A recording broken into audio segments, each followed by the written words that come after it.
इन्होंने ये बात क्यों नहीं बताया कि संगम के अलावा झूसी इलाके में भी भगदड़ मची थी। अगर आपको भी लगता है कि इस महाकुंभ में भगदड़ केवल एक जगह पर मची थी तो गलत हैं आप, क्योंकि इस महाकुंभ में भगदड़ 2 जगहों पर मची थी। सबसे पहले तो संगम तट पर, जिसकी इंफॉर्मेशन टीवी पर आपको मीडिया के दलाल पत्रकारों द्वारा मिला होगा। लेकिन इस भगदड़ को भी शुरू में लोग अफवाह मात्र बोल रहे थे। आप रूह बिका लियाकत की इस ट्वीट को पढ़िए, जहां पर इसने बोला है कि अफवाहों पर ध्यान मत दीजिए, भव्य महाकुंभ अभी जारी है। इसके बाद आप इन नेताजी की बातों को सुनिए, जहां पर ये बोल रहे हैं कि इतने बड़े महाकुंभ में ऐसी छोटी मोटी घटनाएं होती रहती हैं। लेकिन जैसे जैसे इस भगदड़ की बात सामने आने लगी, इन पत्रकारों की भाषा भी बदलने लगी, तब जाकर के इन्होंने कुछ रिपोर्टिंग करना शुरू किया और आंकड़ों को सामने रखना भी शुरू कर दिया। इसी बीच अंजना ओम कश्यप का चैनल आज तक ने तो अपनी दलाली की लिमिट को ही पार कर दिया। एक तरफ जहां लोग परेशान थे, भगदड़ में मरे हुए लोगों की खोज पड़ताल की जा रही थी, वहीं आज तक वाले पुराने दिनों में हुए महाकुंभ के रिकॉर्ड को खगोलना शुरू कर दिए। उन्होंने ये आंकड़ा लाना शुरू कर दिया कि पिछले महाकुंभ में भी भगदड़ मची हुई थी और इतने लोगों की मृत्यु हो गई थी, और करे भी क्यों ना, क्योंकि दलाली भी तो करनी है। इसके बाद कहीं जाकर पता चला कि इस भगदड़ में मरने वालों की संख्या 30 और घायल लोगों की संख्या 90 है। लेकिन ये आंकड़े गलत हैं, क्योंकि आपको भी पता है कि गवर्नमेंट के द्वारा पेश किए गए आंकड़े अक्सर गलत होते हैं।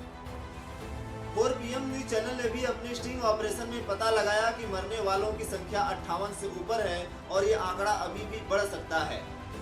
कार लाशों को लेकर झूठ बोले। 4PM के तेज तर्रार रिपोर्टर हैं क्षितिज कांत। उन्होंने एक स्टिंग ऑपरेशन किया कि जहां लाशें पड़ी हैं उसमें एक लाश के ऊपर 58 नंबर लिखा है, लाश 43 नंबर, लाश 55 नंबर, लाश 58 नंबर। अब बात करते हैं दूसरी भगदड़ की, जो संगम के दूसरे क्षेत्र झूरी के साइड सेक्टर 21 में हुई थी, जिसकी चर्चा ना तो मीडिया वालों ने की, ना ही गवर्नमेंट के किसी ऑफिशियल ने, क्योंकि यह भगदड़ इतनी भयानक थी, यहाँ की कंडीशन इतनी भयानक थी कि इसकी चर्चा करते ही, यहाँ की रिपोर्टिंग करते ही गवर्नमेंट घेरे में आ सकती थी। यह भगदड़ कितनी भयानक थी, इसका अंदाजा आप बस इसी से लगा लीजिए कि यहाँ के मलबे को हटाने के लिए जेसीबी बुलाई गई। जेसीबी जब मलबों को हटा रही थी तो इसमें से लाशें निकल रही थी। घायल और मरे हुए लोगों के सामानों को, कपड़ों को हटाने के लिए ट्रैक्टर तक से भी बुलाई गई। यह मंजर इतना भयानक था कि वहां पर मौजूद लोग भी इसे देख करके हैरान थे। द लल्लन टॉप की इस रिपोर्ट को आप देखिए और खुद ही अंदाजा लगा लीजिए। यहाँ पे लाशें पड़ी हुई थी, कोई पूछने वाला नहीं था। मलबे में से लाशें निकल रही थी। ये आप देखेंगे एक ट्रैक्टर भर करके यहाँ से कपड़े, लत्ते, चप्पल सब कुछ ले जाया जा रहा है। भगदड़ के जो निशानियां हैं उसको हटाया जा रहा है। कम से कम 7-8 ट्रैक्टर गए।